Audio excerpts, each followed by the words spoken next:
This program is part of the Cosmic Potato Podcast Network. For more shows like this, visit our website at cosmicpotatonetwork.com. Watching television, watching television.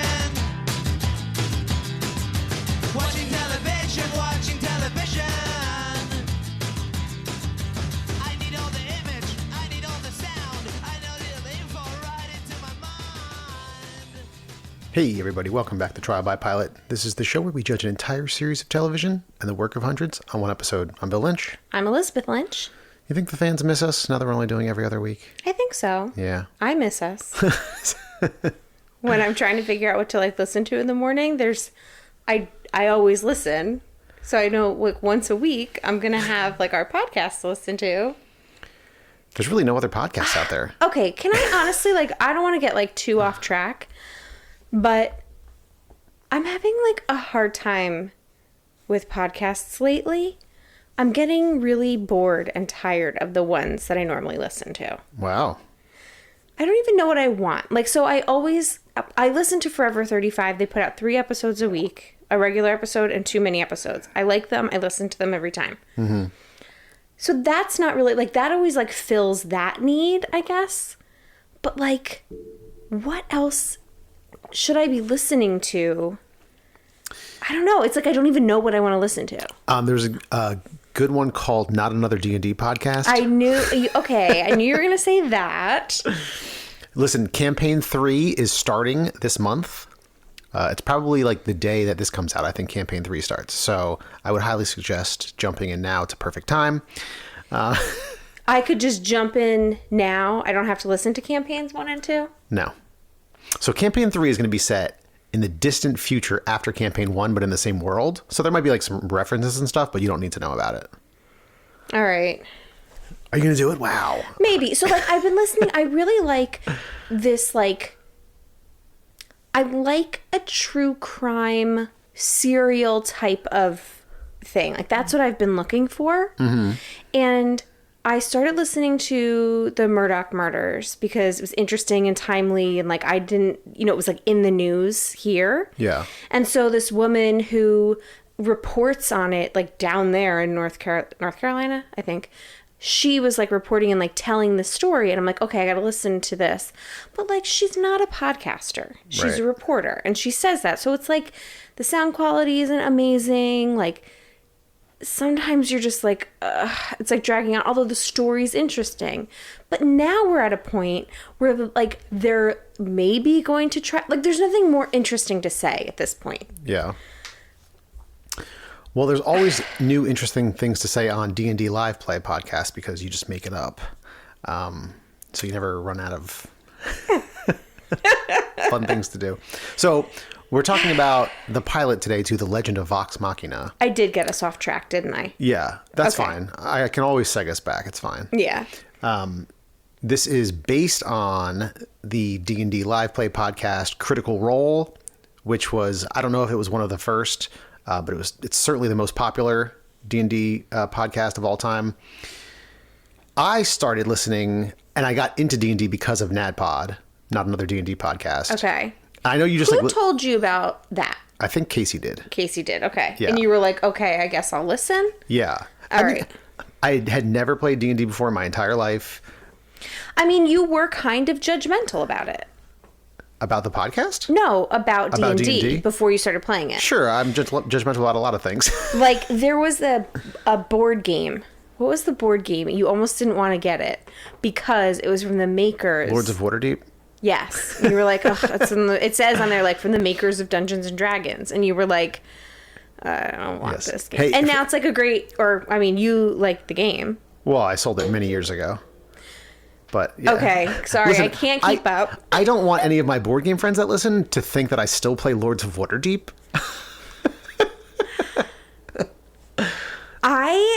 I'm going to stop telling people that we know to listen to this podcast. Listen, my snobbery moves at lightning speed. You got to keep up. I just, I can't have them, especially, new friends. Now, that we're getting into this, we're going to be making friends with Billy's friends from school, his parents.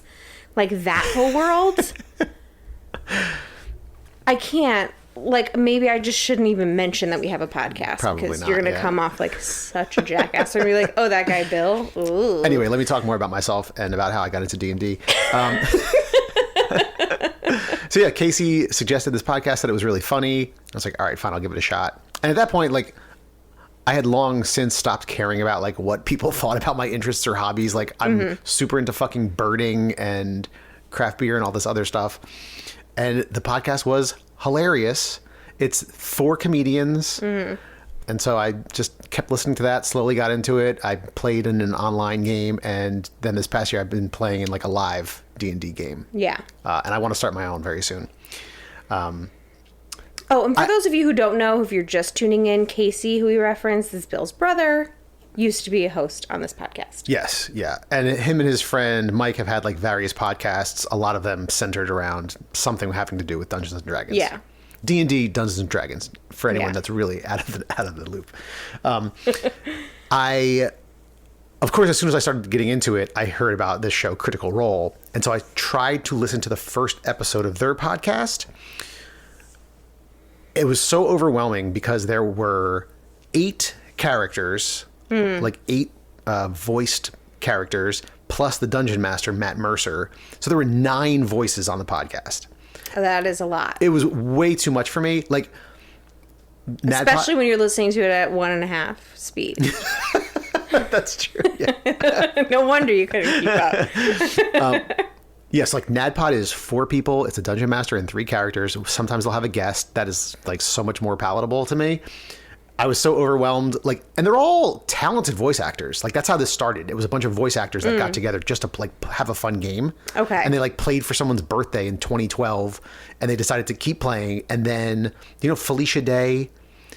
That name sounds very familiar. She, I think, started and runs this company, Geek and Sundry. They have their own TV or online channel. Okay. It's all like geeky, nerdy stuff. Okay. But, you know, she's like a very attractive woman that's like, Oh, okay. you know, always like hosting She's like a the show. hot nerd. Exactly. Okay. Yeah.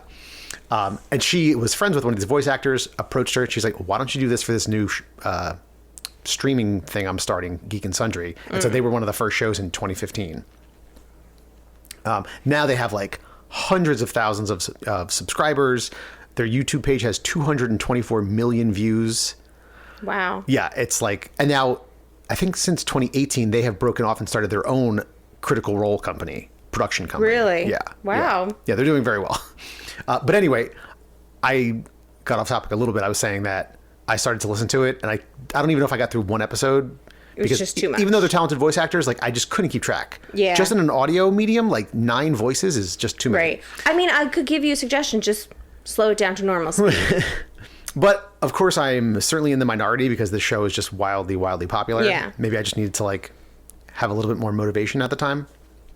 D&D as well has become extremely popular over the past few years. It's been around for 45 years. And, you know, I was just doing a little research before this. Every year since 2019 has been the biggest ever in terms of like sales of like source books and whatever else. Really? Yes. Every year since 2019. It just keeps getting bigger. Since they launched a new edition in 2014, 5th edition. So like every edition, they like kind of changed the rules a little bit. Okay. And so I think 3.5 and 4 were like pretty heavy in terms of like rules and complexity. And so 5th edition, they simplified things, streamlined a lot of the rules, and it became much more accessible. While at the same time, this Critical Role show went on the air, and like those two things together kind of Got it. pushed Okay. D&D. Now, can you kind of like give a brief like description of what D&D is besides like a role-playing game? Like what exactly, like there's a dungeon master? Yeah, so there's one person, a dungeon master, who writes the story, and you know they have books that you can buy that will like kind of outline stories for you, or you can just Okay. completely make up your own. I mean, they can be anything you want. They can be set in a fantasy setting. They can be set in a futuristic setting. Literally anything you want to do is on the table. And then they have different like character classes, different like races of fantasy beings that you can be, and, Okay. and they all have like different pros and cons to them. Okay. And then the rest of it is a role-playing game. So you are acting as this character. You're going on some kind of adventure quest, whatever the DM decides. And so it's a combination of role-playing and interacting with the world and the people in the world. And There's like tactical combat. So, you all have all these abilities when you're fighting enemies. So you're kind of keeping track of that at the same time. And there are games that have no combat whatsoever. And it's literally just you and your friends like talking and interacting with the DM's NPCs, they call them, non-player characters. Okay. And then there are games that are really combat heavy. It just depends on what you want to do.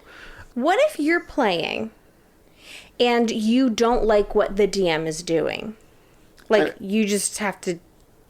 Yeah, I mean, you could have... If you really don't right? like it, you could have a conversation with the DM.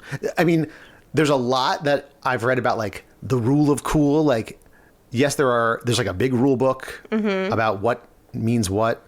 But, like, as long as people are having fun at the table, that's the most important thing. Okay. Who cares if you bend the rules? Like, there's no stakes to this. Right, It's just right. like an improvisational game that you and your friends are playing, so why not have a good time, Right. And I that's just why guess I didn't know how, like, seriously people took it. It's not like there aren't, like, competitions, are there? Like, you couldn't really... So there's something so called... open-ended. There's something called Adventurers League. I have no idea what the format is, but I think it's kind of like a league that you can, like, play in. I don't know how it works. You can take it more seriously. But like, that's why I love NADPOD so much, is because, I mean, it starts out really goofy and continues that way, but like the characters are really silly and like the actors are really silly, but it's set in this world written by this guy who like writes the world very seriously. And I mean, I've cried listening to that podcast before. Like, it's so fucking good. The writing is so good. He like makes all these characters that you really care about. But then, like, the actual players are so silly. It's such a good mix. It's such a great balance. Do you think I would genuinely like it?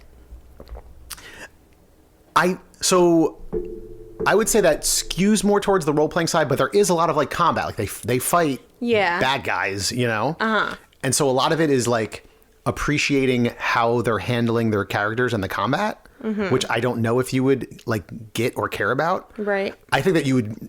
If it weren't for that, I think you would definitely get into the story and think it was funny and entertaining. Okay. Absolutely. All right. Maybe I'll give that podcast a chance. So let's get into the show that we're watching. Let's get into the Legend of Vox Machina. So it starts off with the same scene that was like in all the trailers that I had been watching. There's like Matt Mercer's deep voice comes over, a band of heroes has gathered to fight an unknown evil that threatens the land, like that sort of thing. And we see like very stereotypical, like a wizard, a fighter, a dwarf, whatever, like the five absolutely stereotypical, fantasy people up on a cliff. Yeah. And the monster comes up and they immediately all get killed. A giant boulder squashes the dwarf, and then the wizard gets chopped into a million pieces, and the human gets burned to a crisp. And that's it. It's over. Yeah. And so then we're introduced to like the king of whatever land we're in and all of his advisors. And they're looking at this map, and like every group that they send out to find out what's going on just gets killed. So like, we need to find the best mercenaries in the land. And he's got like this blonde woman whispering in his ear, and then like a dark elf or like a drow or something, that like dark blue skinned elf. Talking to him. The taller guy. Yeah. Something's going on there. And then we cut to all of our main characters in a bar, in a tavern. This is like classic D&D. You always like start in a tavern. So I was confused because I knew that this was based off of a podcast where they were playing D&D, but what I didn't understand is I think the way that the first scene was, where they're standing around this like map and table, like I thought these characters, these people were playing D&D. That's what I thought was happening, and then it cut to Elizabeth, the world. Well, you haven't watched enough. That could have happened. It could have been it, right? It could have been, yeah. But I mean, like, there's always like a big table with some king and his advisors looking over a battle map. I know. I watched Game of Thrones. I was gonna say Game of Thrones had that, yeah. But like, I was like, but I've never played D&D, so I didn't know like how that was set up. Yeah. Like, are the dice here? Like, is that what they're? You know what I mean? Like, I thought it was. Yeah. I didn't know how into it you would have to get. Like, do you have to dress up? I didn't know. You can. And so our characters are all drunk, our protagonists, hammered drunk, and they get into a fight that like someone else kind of picks with them, but like then they start, you know, beating Destroying down these other the bar. Yeah, destroying the bar. There's like some funny little moments in there. Yeah. And they all get kicked out of the bar at the end because they don't have enough money to pay for repairs, or they Right. refuse to. And so they're all just kind of like sitting in like the dirt in the street. One of them like just keeps barfing. I This, like, know. Oh, my young God. druid woman. And she's like the anxious, like kind of melancholy one. She's like, you know, why are we even together? Like we don't do any good. Yeah. And so the bard gets up, the little gnome bard, and he goes around the corner to pee. And as he's peeing, he sees someone putting up a wanted mercenaries poster, like Right. help wanted. Which not only do we have to see the barf, but we also like see his stream of pee. Because he like Yes, we turns do. and like pees on the person. But I was like, do we have to see all that? Can we just play the sound? Like it's just everything's so graphic and visual. Like I mean, somebody's like hand. Does somebody's hand get cut off in this part too? yeah, in the tavern. Yeah, like it's Yeah. just so like, ugh. And there's like some giant werewolf thing that's attacking the druid, and she barfs into the werewolf's mouth. Yeah. Yeah, it was certainly much. It was certainly not rated G. Yeah. And so he comes running back to the group like, go ahead. I was gonna say also this bard earlier in the scene when everyone's in this fight, he's upstairs like Oh yeah. having sex with the bar keep's daughter. daughter. Yeah, and we see like frontal nudity Yeah. on her at least, I think. And I think we see the And back. his fucking mandolin is covering Yeah. him. We do see her boobs. And then I think we see like the back of some blurred out testicles at some point. They weren't blurred out. They were okay. They weren't blurred It's out. burned into your memory. I thought this character was so like so annoying and so also like then later funny. Yeah. And also like I know who this person is. Of going into theater school. Yes. If you spend any time in like your high school theater, your college theater program, if you're majoring in it, or any community theater, there is this guy. Yeah. And he's taller than this one, but not by much, right? Like he's the guitar guy at the party. Yeah. And he's like knows parkour and like has like a bigger like you're always surprised at how like jacked this person is. Oh, okay. And they're just weird, and they're always like they always have a girlfriend Yeah. doing it a lot. I just like I know who this is. It's so funny. Yep. So he convinces all of them slowly that like this is what they're meant to do is go to this king and like take Right. up them up on this mission. It's worth a lot of gold, and so they go to the kingdom. They're like in the throne room with the king and all his advisors, and this is where we get our first like big musical number, led by the bard, this guy, which I thought was pretty good. It was, and then he starts rapping about himself. Yeah. And it was pretty funny. It was good. And so the elf advisor does not want the king to hire them for whatever reason. Yeah. But the king's like, we need somebody. They have a bear. I really like this bear. It's Oh yeah, that's right. They have a bear. yeah.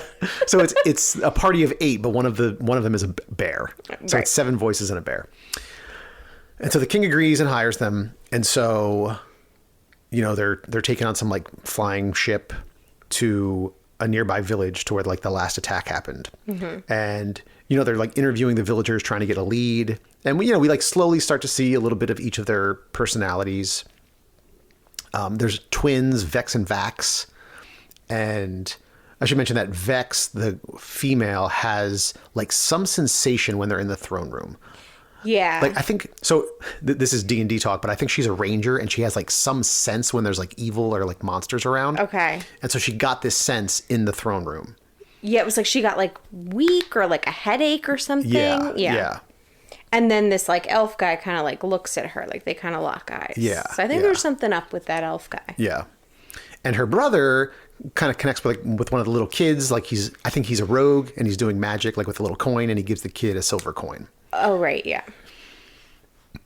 And so then they set off on their way, and they're like, we just follow them through the wilderness for a little bit, and eventually they like come to this like clearing with like a bunch of bushes, and she gets this sensation again. Like so something bad is near.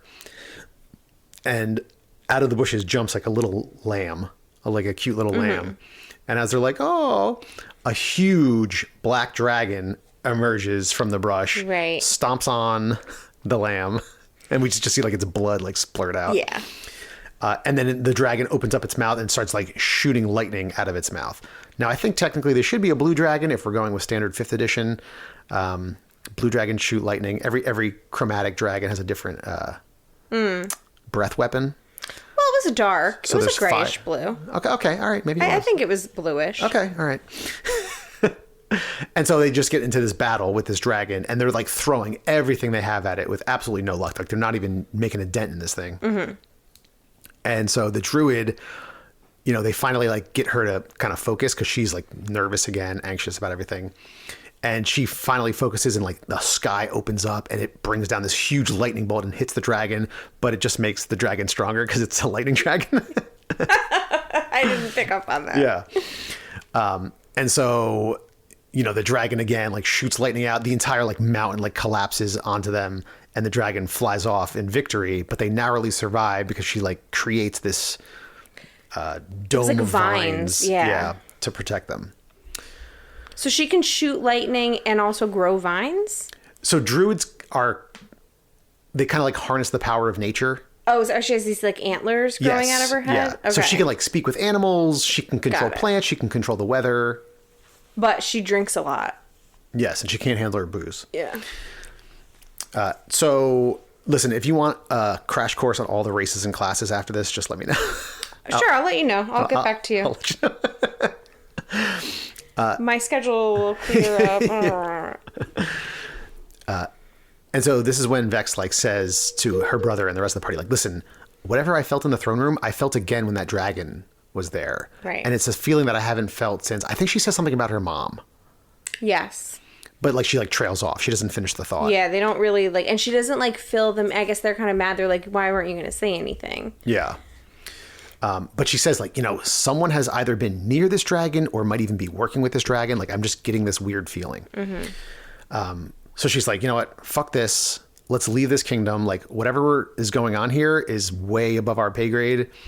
And so like they all like slowly start to agree, like, yeah, this is not worth dying over. Yeah. And so they walk back towards the town and find it's been completely decimated by this dragon as it flew over. Yeah. Like all the houses are crushed. And so Vax like rushes back to this fisherman's house where the kids were playing and goes inside, finds everyone inside is dead, and then hears a noise. And it's the boy who is like horribly injured. Right. And so he's like holding the boy in his hands and calls the cleric over to him to like heal him. But she is like totally tapped out from healing up the other people in the Right. party. And so she's too weak. She can't do it. And the kid dies in his arms. And she also, I'm guessing, must feel a little bit guilty because when they first came through the town, they're like, oh, can you like protect our house? And she like does this like lame ass, like, yeah, you'll be protected. Like, doesn't really like, I don't know if she's like nervous or like feels uncomfortable to do it. Yeah, Or no. like feels like she's not good at it or something. Yeah. Yeah. I don't know what it was. Yeah. The house was not protected. Yeah. Yeah. And so obviously this upsets this guy. And so, he's like, we could have stopped this. Like, we could have stopped that dragon and saved these people. Yeah. And so now they all slowly turn the other way and they start to agree, like, they have to do something. They have to figure Yeah. out what's going on and stop this dragon, even if it means they're going to die doing it. Right. And that was the pilot to The Legend of Vox Machina. Interesting note, this was crowdfunded.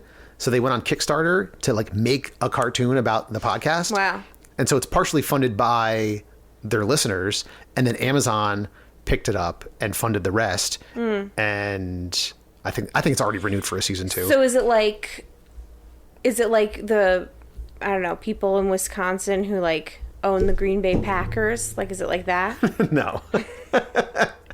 You don't own a stake in the show. You just help to fund it. Oh, okay. You get to watch it now. Okay. Cool. So did I, and I didn't have to. Yeah. Anyway. So I think there's probably going to be a lot of podcasts about this show of people that listen to the podcast of Critical Role. Neither of us Right. have. I'm into Right. D&D but haven't, and you have absolutely no idea what's going on. Right. So what did you think of this animated pilot? So at first I hated it. Yeah, I figured.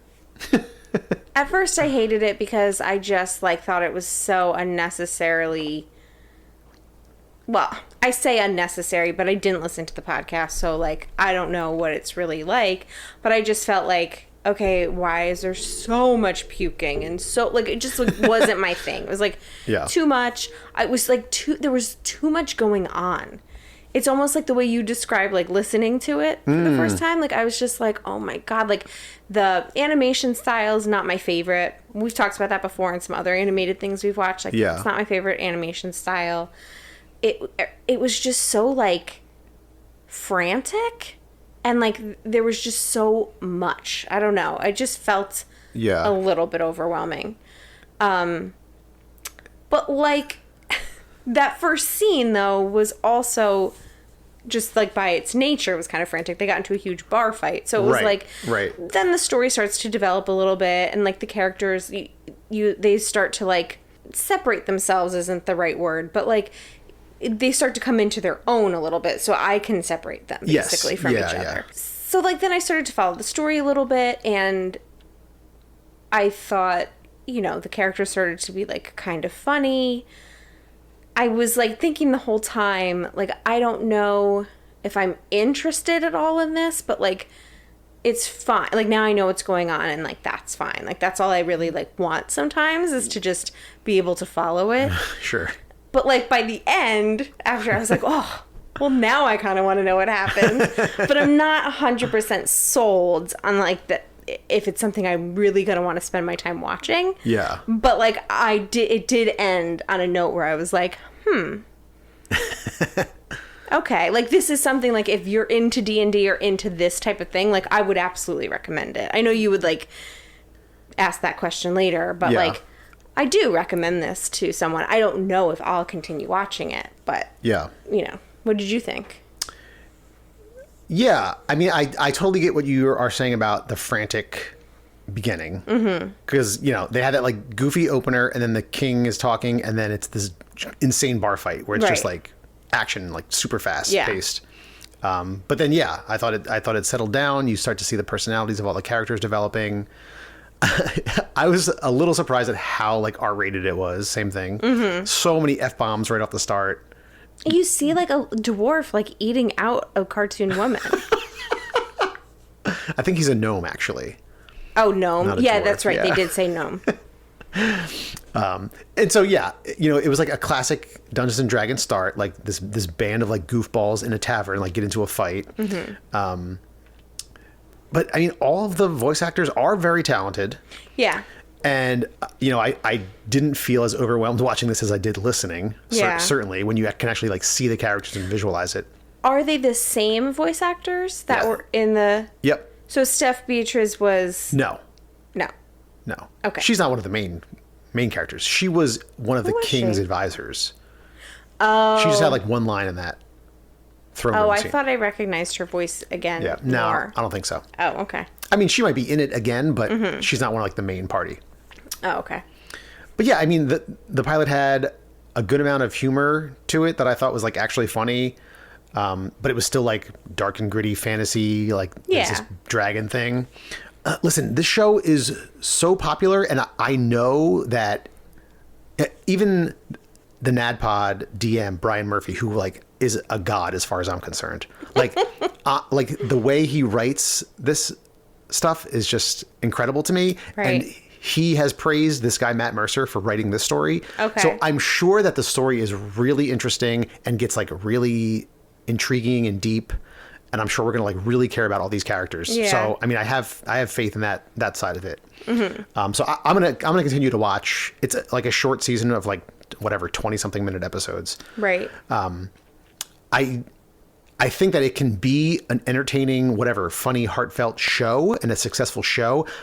I just feel like it's tough to capture like the essence and spontaneity of Dungeons and Dragons, the game, in a scripted show. Right. Even if that script is based on a spontaneous improv thing. You know what I mean? Yeah, I'm just curious, since neither of us listened to it. Yeah. How exact it is. Right. off of like, did they listen to it? Is it basically like the transcripts and they animated the transcripts of the show? Like, No, I'm sure not. no? Yeah, Okay. I mean, so this isn't going to be the only season of it, but it's like whatever, 8 or 10 short episodes. The show, the first campaign of the show, which is what this is based on, is 114 episodes that are all like 2 or 3 hours long. Holy shit. Yeah, and they've done 3 of those. That's insane. Yeah. So this is one of, okay, you and Casey have long tried to get me to play D&D with you. Like, you've wanted like another person, like you need more people to play. Like every time you guys would come over, he would come over and we'd record the podcast, they would try to get me to play. And I'd be like, no. And, you know, Casey would be like, come on, but you're an actress and you would like this. And I can't think of anything I want to do less. And that's not to say, like, that is just hearing you say how many episodes it was and how long it is. Like, I don't want to spend my time doing that. And it's not because I think it wouldn't be fun. I'm sure I would get into it and have fun doing it, right? Like, eventually, like, I would, like, I can, even though it's not something I'm into, like, I understand that there are hobbies that, like, other people have that I am not into just because I've never done them before. Right. Right? Like, I'm not so like, ew, Dungeons and Dragons. Like, I get it. We've watched enough shows on this podcast where, like, my tastes have changed. And Yeah. so it's not that. Although fantasy is not my number one thing. It's just that, like, that is such a huge time commitment. On top of the fact that I do get really nervous doing improv. And I've had those moments where I've kind of, like, let stuff fall flat. And, like, so I do feel like, do you ever get that, like, stage fright? No, I mean, the stakes are so low. So, you know, I play in a game and we play once every other week for like 4 or 5 hours. And yeah, it's just so casual and like everyone's just having fun and being goofy. There's never like, is there ever that like one person there who like makes everything go like completely like a left turn? No, I'm Where you're like, no, we're not doing that. Like, no, you didn't just fight. Like, that's the other thing. It's like, oh, I take out my sword or whatever. I'm assuming, like, right? You say stuff like that. Like, I take my sword and I chop your head off. Like, then it ends. And like, at least in improv, you have to be like, yes, and then I carry my head in my hands and I talk to you that way. No, it's nothing. Okay. It's nothing like that. When you see like spoofs of D&D on like Saturday Night Live, that's like the type of shit that they would write. Like the one guy who's always fucking around, and I'm sure that guy exists in many forms. Not that I would, that's not someone I would ever play with for sure. Yeah. So yeah, it's just like everyone's just like goofing around and having fun. Like on the very rare occasion, like last session, I brought up like one serious thing with another PC that I had been like saving up. I kind of like tricked them into telling me a secret that they had been hiding.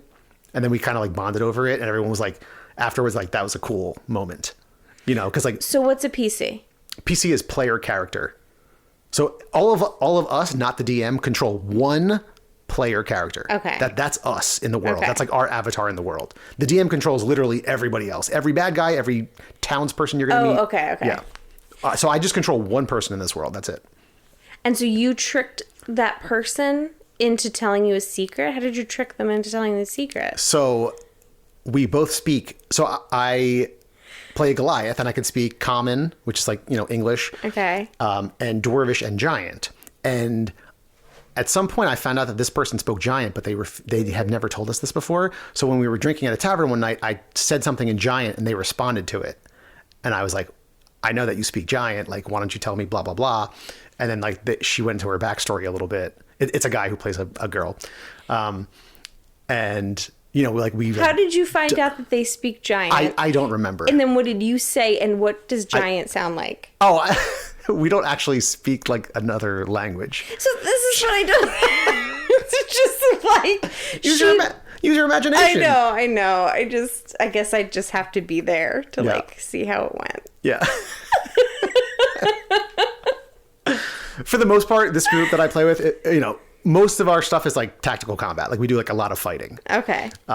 But that's why everyone was like, oh, that was like cool that like there was actually a moment of like two PCs like interacting. But it could, like I said before, it could be heavily weighted one way or the other. Okay. But I never feel like pressured or awkward while we're playing. Yeah, definitely not. I wouldn't be afraid of that part of it. Okay. And these podcasts are like hundreds of hours long. That doesn't mean that you can't play in a D&D like a one shot where you play for like 3 or 4 hours and that's it. It's like a very short story. Yeah. That's all encapsulated in like that one night. Or you play for like 10 sessions over like the course of a couple months. Or like, this game that we're playing now will probably take us like 2 or 3 years to finish. But I only play a couple hours every other week. Yeah. So it's however long you want to play for. Yeah. So you're in? No. You did not convince me yet, but like, that's interesting. I guess there's just like some stuff I didn't realize about it. Yeah. But I mean, anyway, with that said, I felt like it was like a pretty entertaining show. Yeah, so... It wasn't too serious. And it kind of reminded me of like whatever that show was we watched. It was a Netflix animated, but it ended up not being... Same person that makes Futurama, ended up not being that great. Disenchantment. Yeah. This was like more interesting and funny than that. Oh, yeah. I mean, yeah. totally different, like sense of humor and everything. Yes. But I'm just comparing the two because they're both fantasy. Yeah. Yeah, I'm just hoping... So I'm going to continue to watch. I don't know if you're going to give it another shot or not. I'm just hoping it strikes that same balance that NADPOD does, where it like is really like funny and the characters are funny, but it delivers this like serious story so you can like really get engrossed in the story. Yeah. Because NADPOD just strikes that balance so well. All right. Yes, and I would recommend it again. I mean, if you're not interested in like fantasy or D&D, like maybe, because I think the story could still be entertaining. Yeah. As long as you're not put off by like some like gritty animation. I mean, I think if you're not into those things, especially if you're not into fantasy at all, like that might put you off. Yeah, maybe. But... Yeah, but it still just might be like a funny, entertaining show. Yeah. Maybe. We'll see. All right. Anything else on The Legend of Vox Machina? No. I feel like I've certainly nerded out about Dungeons & Dragons long enough on this episode. Yeah, so. for sure. It was mostly on your prompting, so. Yeah. I got you to reveal your secrets. Yeah. See how you did that? Anyone that's listening that wants to play Dungeons & Dragons, hit me up. Starting a new campaign soon. But also, anyone that's listening that has a good recommendation for a podcast for me, let me know. Here's what I'm looking for. Something that is over like a series, the series. I want like a season of a story. I want someone to tell me a story that's really engaging and interesting. A true story. And sometimes I'll find this and then season 2 is like not interesting at all. Sure, yeah. And so like I just kind of don't know where to go. Like True Detective. I really like, True Detective. If you want an engaging story, let me recommend NADPOD. Brian Murphy weaves a tale like no other. So anyway, that's what I'm looking for. And I really like stuff about con artists. So hit me up. I've already listened to Chameleon. HMU. All right, everybody. If you have suggestions or podcasts for us, email us at trialbypilot@gmail.com. You can find us on Apple Podcasts, Stitcher, Spotify, wherever you're listening to this. Be sure to subscribe to the show and leave a review and tell some friends. And thank you to the Beats for providing our theme music. Thanks, Beats. Bye. Bye. Watching television, watching television. Watching television.